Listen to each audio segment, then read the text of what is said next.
এমন একটি জিকির আছে যে জিকিরটি করলে আল্লাহ তাআলা বান্দার সকল গুনাহ মাফ করে দেন এবং সেই জিকিরটি করলে আল্লাহ তাআলার আরশের সামনে একটি নূরের খুঁটি রয়েছে, সেই খুঁটিটা হেলতে দুলতে থাকে।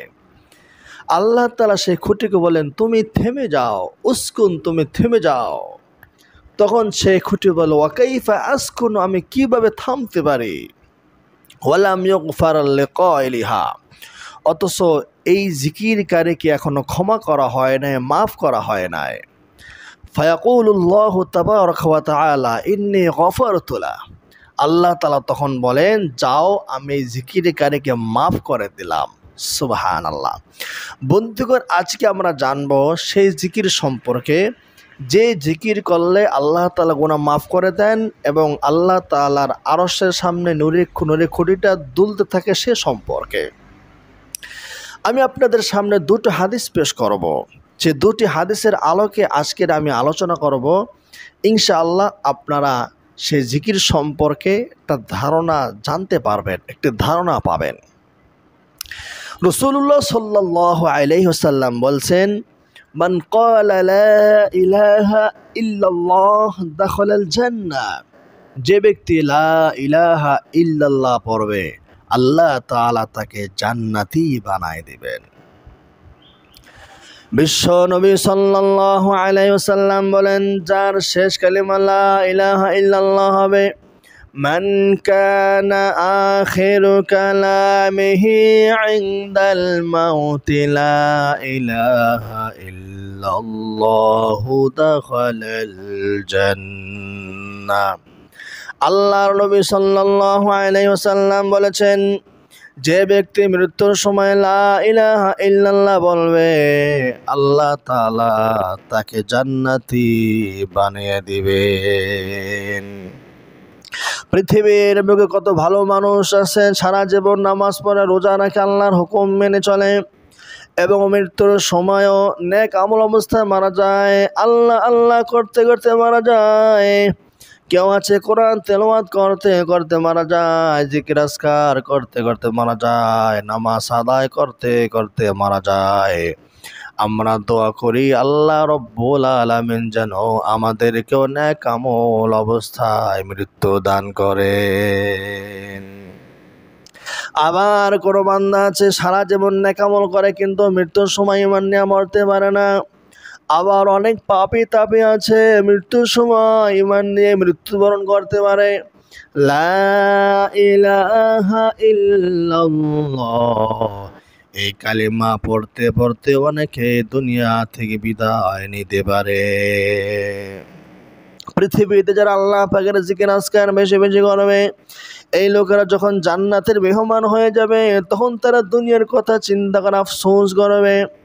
রাসূলুল্লাহ সাল্লাল্লাহু আলাইহি ওয়াসাল্লাম বলেন, লাইসা ইয়াতাহাসসারু আহলুল জান্নাতি ইল্লা আলা সাআতিন লাম ইয়াযকুরুল্লাহ তাআলা মাররাত বিহিম। আল্লাহ নবী ঘোষণা করেছেন, পৃথিবীতে যারা জিকির ছাড়া যে সময়টি পার করেছে ওই সময়ের কথা মন করে আফসোস করবে, বলবে হায় কেন সেই সময়টার মধ্যেও জিকির আজকার করলাম না।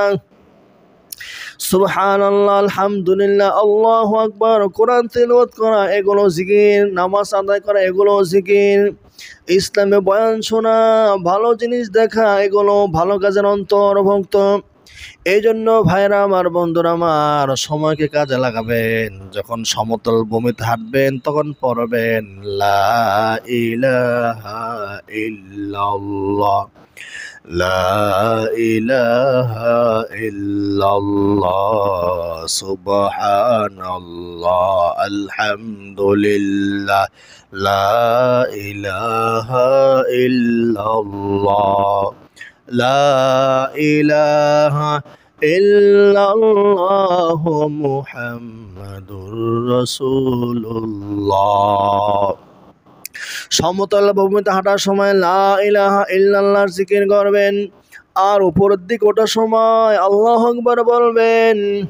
রাস্তার উপরে ঢাল, উপরে উঁচু জায়গা, ব্রিজ উপরের দিকে, এরপরে ফ্লাইওভার উঠতেছেন, বাসা বিল্ডিং ভবনে 2-3 তলার দিকে উপরে উঠতেছেন, বলবেন আল্লাহু আকবার। আল্লাহু আকবার বলতে বলতে উপরের দিকে যাবেন, পার উঠতেছেন, আল্লাহু আকবার বলবেন। আর যখন নিচের দিকে আসবেন, ফ্লাইওভার থেকে নিচের দিকে আসতেছেন, গাড়ি বেয়ে বেয়ে গাড়িতে করে ফ্লাইওভার পার হইতেছেন বা নিজে নিজে হেঁটে আসতেছেন, বলবেন সুবহানাল্লাহ। বাসা থেকে নিচতলা নামতেছেন, বলবেন সুবহানাল্লাহ। যদি সব সময় আমলটি করতে পারেন, হাঁটার সময় সমতল ভূমিতে লা ইলাহা ইল্লাল্লাহ, আর উপরের দিকে যাওয়ার সময় আল্লাহু আকবার, নিচে নামার সময় সুবহানাল্লাহ, তাহলে আপনার সকল সময়টাই নেক আমলের মধ্যে কেটে যাবে। ভাইরা আমার, বন্ধুরা আমার, রাসূলুল্লাহ সাল্লাল্লাহু আলাইহি ওয়াসাল্লাম বলেছেন, যে ব্যক্তি লা ইলাহা ইল্লাল্লাহ বলবে, মান ক্বালা লা ইলাহা ইল্লাল্লাহ ফি সাআতিন মিন লাইলিন আও নাহারিন, দিন এবং রাতের যখনই যে সময় কোনো বান্দা লা ইলাহা ইল্লাল্লাহ বলবে, ইল্লা তুমিসাত মা ফিস সাহিফাতি মিনাস সাইয়্যাতি, ওই বান্দার আমলনামায় যত রকমের গুনাহ রয়েছে আল্লাহ তাআলা সকল গুনাহগুলো মিটিয়ে দিবেন। সুতরাং কোনো ব্যক্তি লা ইলাহা ইল্লাল্লাহ বলবে, যখনই বলবে তখনই তার গুনাহ মাফ হয়ে যাবে। যদি হাদিসটা দুর্বল, কিন্তু আমরা যদি লা ইলাহা ইল্লাল্লাহ বলি, তাহলে তো আমাদের তো কোনো ক্ষতি হবে না, শুধু সবই আর সব হবে। মূসা আলাইহিস সালামের ঘটনা আমরা সবাই জানি। আল্লাহ রব্বুল আলামিনকে বলেছিলেন, আল্লাহ আমাকে এমন একটা জিকির শিক্ষা দিন, যে জিকিরটা পৃথিবীর কেউ জানে না, শুধু আমি সেই স্পেশাল জিকিরটা জানবো, সেই স্পেশাল জিকির দ্বারা আপনাকে আমি ডাকবো। আল্লাহ রব্বুল আলামিন বললেন, মূসা তুমি বলো লা ইলাহা ইল্লাল্লাহ, লা ইলাহা ইল্লাল্লাহ, লা ইলাহা ইল্লাল্লাহ, লা ইলাহা ইল্লাল্লাহ, লা ইলাহা ইল্লাল্লাহ। মূসা আলাইহিস সালাম তখন বললেন, আল্লাহ এই লা ইলাহা ইল্লাল্লাহ তো সবাই জানে, আমি এমন একটা জিকির চাই যেটা শুধু আমি জানবো আর তুমি জানবা। আল্লাহ রব্বুল আলামিন তখন বললেন, হে মূসা, তুমি কি জানো নি এই লা ইলাহা ইল্লাল্লাহর মর্যাদা কি, ফজিলত কি? তুমি 7 তবক আসমান আর জমিনের এক পাল্লায় রাখবে, আর এই লা ইলাহা ইল্লাল্লাহ আর এক পাল্লায় রাখবে, তুমি দেখতে পাবে লা ইলাহা ইল্লাল্লাহর পাল্লায় বেশি ভারী হয়ে গেছে। এজন্য ভাইরা আমার, বন্ধুরা আমার, আমরা সকাল সন্ধ্যা 100 বার করে লা ইলাহা ইল্লাল্লাহর জিকির করব। নবীজি সাল্লাল্লাহু আলাইহি ওয়াসাল্লাম বলেন, যে ব্যক্তি দৈনিক 100 বার পড়বে লা ইলাহা ইল্লাল্লাহ, কিয়ামতের দিন তার চেহারা পূর্ণিমার চাঁদের মতো ঝলমল করবে। আরেকটা হাদিসের ভিতরে এসেছে, রাসূলুল্লাহ সাল্লাল্লাহু আলাইহি ওয়াসাল্লাম বলেছেন, ইন্না লিল্লাহি তাআলা উমুদুন মিন নূরিন বাইনা ইয়াদাইল আরশি, আরশের সামনে আল্লাহ রব্বুল আলামিন একটি নূরের খুঁটি রয়েছে। যখন কোনো বান্দা বলে লা ইলাহা ইল্লাল্লাহ, তখন ওই খুঁটিটা নাড়াচাড়া করে, ইহতাজ্জা যালিকাল উমুদু, ওই খুঁটিটা নড়াচড়া করে দুলতে থাকে। আল্লাহ রব্বুল আলামিন বলেন, উসকুন, তুমি থেমে যাও। তখন ওই খুঁটিটা বলে, ওয়ালাম ইউগফার লিকাইলিহা, আমি কিভাবে থামবো, অথচ লা ইলাহা ইল্লাল্লাহ বলনেওয়ালাকে এখনো মাফ করা হয় নাই। আল্লাহ রাব্বুল আলামিন তখন বলেন, ইন্নী কদ গফারতু লাহা, আমি তাকে মাফ করে দিয়েছি। আল্লাহু আকবার। এই হাদিসটা যদিও জয়ীফ, হাদিসটাও দুর্বল, কিন্তু লা ইলাহা ইল্লাল্লাহ বললে যে সব আছে, লাভ আছে, এটা তো বিন্দু পরিমাণ কারো কোনো ক্ষতি নাই।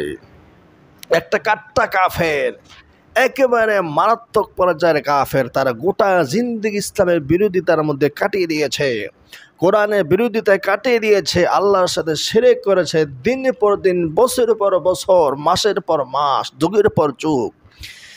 এই কাট্টা কাফেরও যদি মৃত্যুর সময় জবান দিয়ে, অন্তর দিয়ে বলে লা ইলাহা ইল্লাল্লাহ, আল্লাহ তাআলা তার গোটা জিন্দেগির ছোট বড় সকল গুনাহ মুহূর্তের মধ্যেই ক্ষমা করে দেন। একটা কাট্টা কাফের গুনাহ যদি আল্লাহ তাআলা এই লা ইলাহা ইল্লাল্লাহ মন থেকে, দিল থেকে পড়ার কারণে যদি মাফ করে দেয়, তাহলে একজন মুসলমান যদি লা ইলাহা ইল্লাল্লাহ পড়ে, তাহলে আল্লাহ তাআলা তাকে কোন পর্যায়ে নিয়ে যাবেন তা একটু চিন্তা করলেই বোঝা যায়। এই জন্য একজন উদাহরণ দিয়ে বলেছেন যে একজন কাফের লা ইলাহা ইল্লাল্লাহ পড়া মানে বাহির থেকে দরজার কাছে আসা, আর একজন মুমিন লা ইলাহা ইল্লাল্লাহ বলা মানে দরজার নিকট থেকে ঘরের ভিতরে সোফায় আরামে বসে যাওয়া। তো একজন কাফের লা ইলাহা ইল্লাল্লাহ বলে অন্য ঘর থেকে একটা ঘরে আসে, কাফের ঘর থেকে ইসলামের ঘরে প্রবেশ করেছে মাত্র। আর যে ব্যক্তি আগের থেকে মুসলমান আছে, সে তো আগের থেকে ঘরে প্রবেশ করাই আছে, সে ব্যক্তি লা ইলাহা ইল্লাল্লাহ পড়লে আল্লাহ তাআলা তার মর্যাদাকে বাড়িয়ে দেয়, আল্লাহ তাআলা তার সবকে বৃদ্ধি করে দেয়, আল্লাহ তাআলা তার সম্মানকে বাড়িয়ে দেয়। এজন্য ভাইরা আমার, আসুন আমরা এই লা ইলাহা ইল্লাল্লাহর জিকির করি। লা ইলাহা ইল্লাল্লাহ একবার বলতে পারলে আল্লাহ তাআলা আসমান আর জমিনে খালি জায়গা বরাবর সব দান করবেন।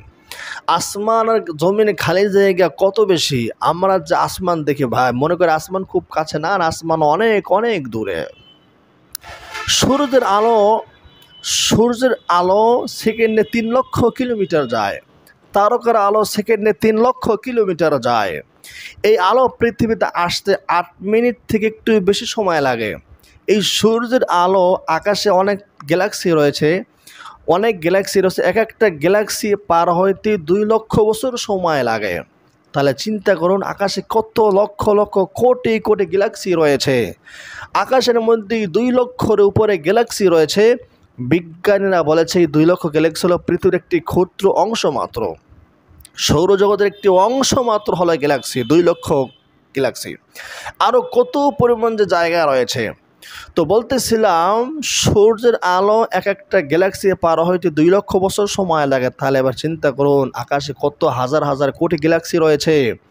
আর এক একটা তারকা এই লক্ষ লক্ষ পৃথিবী থেকেও বড়। আমরা জানি সূর্য পৃথিবী থেকে 13 লক্ষ কোটি গুণ বড়। আর এক একটা তারকা সূর্যের থেকে আরও বহু গুণে বড়। আমরা যে পৃথিবীতে বসবাস করি, এরকম 13 লক্ষ পৃথিবী সূর্যের মধ্য দিয়ে ঢুকানো যাবে আর বের করা যাবে, সূর্যরেখায় কোনো টাচই লাগবে না। তো এত বড় বিশাল জায়গা, নবীজি সাল্লাল্লাহু আলাইহি সাল্লাম বলছেন, যে ব্যক্তি একবার বলবে লা ইলাহা ইল্লাল্লাহ, আল্লাহ তাআলা তার আমলনামায় আসমান আর জমিনের খালি জায়গা বরাবর সব দান করবেন।